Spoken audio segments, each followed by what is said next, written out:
A handshake with the second most powerful man in China, Premier Li Qiang. It comes as Canada and China are locked in a tariff battle over canola and electric vehicles. Next month, Foreign Minister Anita Anand will visit China, laying the groundwork for a top-level meeting. Those discussions will deepen. I expect to. I will expect at the appropriate time to be meeting with President Xi Jinping, but continuing this dialogue with the Premier. But this warming of trade relations could result in more tensions with the U.S. President Donald Trump wants its allies to do less trade with China. He also said that Canada's recognition of Palestine could impact a trade deal. We have an independent foreign policy. We make decisions that are consistent with our values. It was supposed to be just a quick little skirmish. It's not making Russia look good. It's making them look bad. On the sidelines of the United Nations General Assembly, Canadian Prime Minister Mark Carney shook hands with Chinese Premier Li Qiang. Cameras flashed as Carney described the exchange as constructive, even hinting that a future sit-down with President Xi Jinping was in the works. To the casual viewer, I guess you could say it looked like a win. A small breakthrough in a tense relationship. Maybe even a sign that Canada was opening new doors in Asia. But underneath the smiles, this wasn't confidence, it was desperation. Because the real story here isn't about a handshake.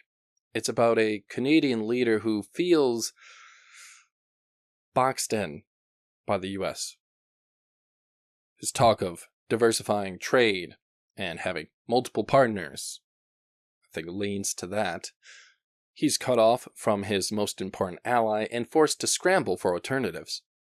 And in trying to pivot towards Beijing, Carney may have just made his biggest mistake yet. So, I'm going to start with the basics. You see, for months, Canada has been locked in an escalating trade standoff with Washington. The Trump administration rolled out tariffs on steel, aluminum, other key sectors, and American farmers and manufacturers have been shielded. U.S. supply chains have been reshored and reinforced. Canada, by contrast, has been left reacting, getting jerked around because economically you are tied to the hip with America, down to the atomic level, so they've been forced to react constantly instead of leading. Every time Washington moves the goalpost even 1 inch, Ottawa is caught scrambling flat-footed and now trying really hard and failing to adjust. So Carney's trying to reassure Canadians that his government has its own plan. He talked up a strategy of resilience, echoing U.S. tariffs while promising to protect domestic producers.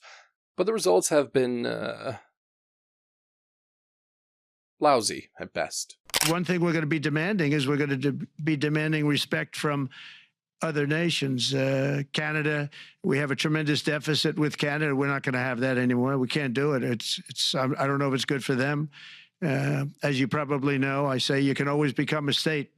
And if you're a state, we won't have a deficit. We won't have to tariff you, et cetera, et cetera. But Canada has been very tough to deal with over the years. And it's not fair that we should have a $200 billion or $250 billion deficit. We don't need them to make our cars, and they make a lot of them. We don't need their lumber because we have our own forests, et cetera, et cetera. We don't need their oil and gas. We have more than anybody. Producers are under strain, markets are unstable, and the U.S. is still dictating terms.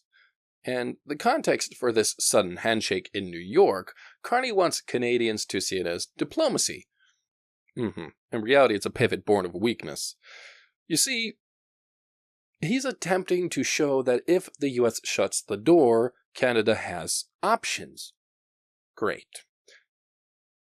Carney's meeting with Premier Li was framed around familiar talking points, easing tensions on Canada exports, finding common ground on electric vehicles, and keeping lines of communication open. All sounds good, right? Great, good. But look closer. Canada is already in a tariff fight with China. They're way more vicious. Yeah, on those exact products, actually. Canola shipments have been squeezed. Beijing has slapped restrictions on Canadian EV exports. So what did this handshake really accomplish? Not much. At best, it bought Carney time, and worst, it broadcasted to the whole world. And yet another display of Carney running around saying, hey, do trade with me, become a partner with Canada. And everybody just nods, smiles, and then just goes about their day and doesn't really fall through. And Carney is left out there essentially saying, I have no cards to play, and I have no leverage. Nobody respects me. That's the real thing. Yeah, reality is that when you pivot to China, of all nations, at the exact moment the U.S. is pressuring its allies to reduce trade with Beijing, you are sending a really bad signal. You are showing that you're not aligned with Washington, obviously,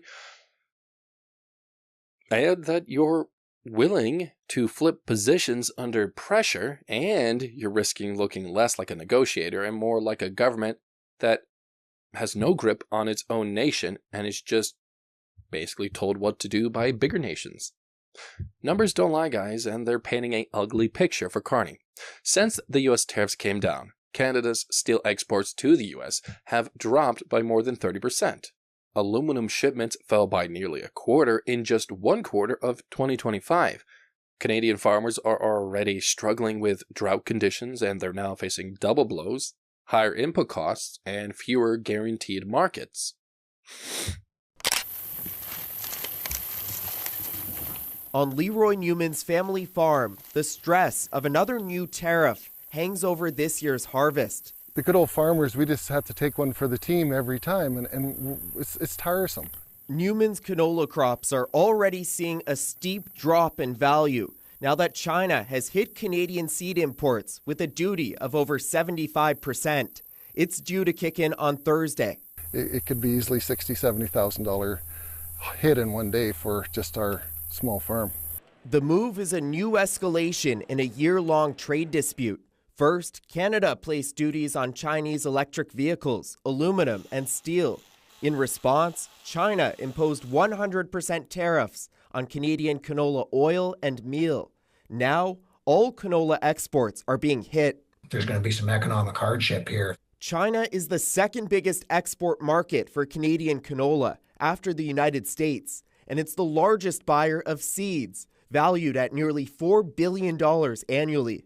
Basically shuts Canada out of the Chinese market. The new tariff, many argue, is largely a tactic. Canada and China have been in trade talks in recent months. Our Canadian government needs to get in touch with and start negotiating with China to get this all resolved. This is a geopolitical issue. It's not an anti-dumping issue. Meanwhile, China is hardly a safe bet. In 2019, Beijing suspended $2.5 billion worth of Canadian canola imports after political tensions flared. Even today, China can pull that lever whenever it wants. Dependency on Beijing is not diversification. It's really bad risk consolidation. Investors know it too. In Toronto, the stock exchange, it saw really sharp sell-offs in sectors most exposed to trade disputes, like agribusiness. Stocks dipped as soon as Carney's China handshake was broadcasted. Markets are not seeing strength. They're smelling uncertainty and bad news coming. So the kicker is, even if China were to open the door wider, it couldn't replace the U.S. market. Canada sends nearly 75% of its exports south of the border. By contrast, less than 5% goes to China. No amount of handshakes or photo ops can rebalance that math. So this is why the move is so dangerous. Carney isn't just playing geopolitics, he's gambling with the livelihoods of producers, workers, and exporters who rely on predictable trade flows. Donald Trump used the stage at the UN to issue a blistering attack on the organization itself. CTV's Washington Bureau Chief Joy Malbin joins us now. And Joy, tell us what more Donald Trump had to say. Omar, Donald Trump's day began with a series of malfunctions, including a busted escalator and a speech without a teleprompter. I can only say that whoever's operating this teleprompter is in big trouble. Still, the U.S. president did not hold back, slamming the United Nations for not doing its job, dismissing the world body for not fixing wars and global conflicts. All they seem to do is write a really strongly worded letter and then never follow that letter up. It's empty words, and empty words don't solve war. Trump bragged that he's doing all the work the UN should be doing, saying he ended 7 wars, a disputed claim, and that it merits the Nobel Peace Prize. Donald Trump has wasted no time capitalizing on this moment. From his perch at the UN, he slammed the organization, mocked its inefficiency, and bragged about his own ability to get results. Now, whether you like his tone or how he delivers things or not, the contrast is clear. Trump projects strength. Trump does get the job done. Carney looks like he was hedging, wobbling, begging, reaching for plan B, C, D, E, F. Trump will use this pivot to drive home a simple point. Canada's weak, inconsistent, and unreliable. And Washington is protecting its industries. Canada is chasing handshakes in Beijing, which is a bad idea. And in Trump's world, that's not diplomacy, that's surrender. And it plays really perfectly into his broader political messaging. That America leads while others follow. That his administration sets the rules while weaker allies are scrambling to figure out what to do. And that's exactly the image Carney cannot afford right now.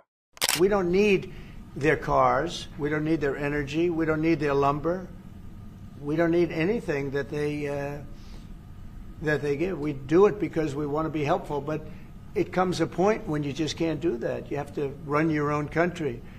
And to be honest with you, Canada only works as a state. It doesn't. We don't need anything they have. So how does this deal backfire?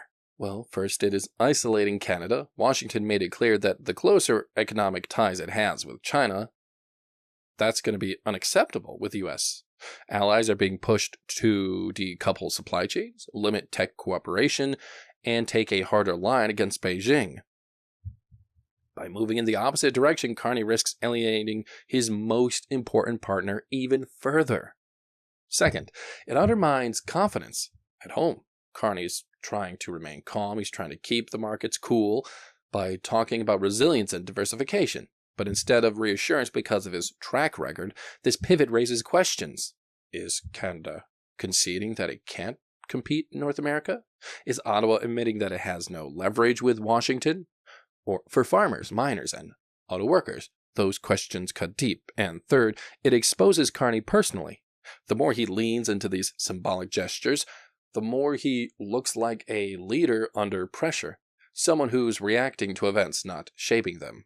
His reputation as being disciplined, data-driven manager, always calm, a steady hand, elbows up. It all falls apart when markets, producers, and allies see improvisation that doesn't turn out, instead of actually good strategy. In politics, perception is everything. The perception right now is that Carney is struggling. You step back for a moment a little bit more, and you see this isn't about canola or electric vehicles. It's about Canada's place in the global order. The US is pulling supply chains back home. Europe is tightening its energy and tech rules. China's locked in battles with both sides. In this environment, middle powers like Canada need clarity, consistency, and leverage. What Carney is showing instead of an actually effective improvisation is, it's stupidity, truly. Like, I get why he's trying to do it. But Beijing, really? I get it, Carney. Trump he's pushing you around, right? US is your biggest market. I get it. But really, like, China is not a reliable trading partner. It's not. Why don't you just go back to the US? Things would be a little bit more stable for you. But no, you decided to tweak up the United States and Beijing. Good move. Like 1 week aligning with Washington on Ukraine, cool, and then the next leaving the door open for involvement in Gaza? What are you doing? You're painting a picture of government stretched too thin, pulled in too many directions, and unsure of its own footing. So this is extremely distressing news. We knew this was going to come at some point. We knew there was going to be a hit to the Canadian economy, and now it is here. So the question is, now what? First of all, what does this mean for interest rates? Because the Bank of Canada, of course, watches these numbers extremely closely. They haven't changed the rate in a little while, currently set at 2.75%, the interest rate. That very likely could be in play again on September 17th when the bank announces its next change to the interest rates, very likely to come down at least a little bit. The market pricing in about a 50% chance currently of an interest rate cut. In large part also because Canada is doing pretty well at controlling inflation. So this is always the risk, and you see this happening in the United States, the debate over the Fed in the U.S. about whether or not they should accede to Donald Trump's repeated demands to lower interest rates at the risk of driving up inflation because of the United States has put tariffs pretty much on all imports into their country. And when you look unsure, both allies and rivals notice. Washington sees a weak partner, Beijing sees a desperate one, easily controlled. European capitals see a middle power that can't settle on strategy, and none of those views are helping Canada. So, Canada's economy, it's worth noting the split-screen moment at the UN. While Carney was presenting his handshake as a diplomatic breakthrough, Trump was insulting the UN itself, mocking climate change policies, bragging that he deserved a Nobel Prize for ending, 7 wars, and he really has, actually. To many diplomats, his speech was over the top, but to his base, it was classic Trump style, bold, unapologetic, and direct. And again, the contrast works in his favor. Trump looked like a leader dictating terms, not speaking in political jargon, being relatable to the common people, being fearless. Come on. The man was shot at twice, and he still kept moving forward. Carney looked like one asking for favors. That's the dynamic Trump thrives on, the appearance of dominance and appeal, and Carney's just handing him more ammunition and says, please, hit me on the other side of the cheek now. It's like,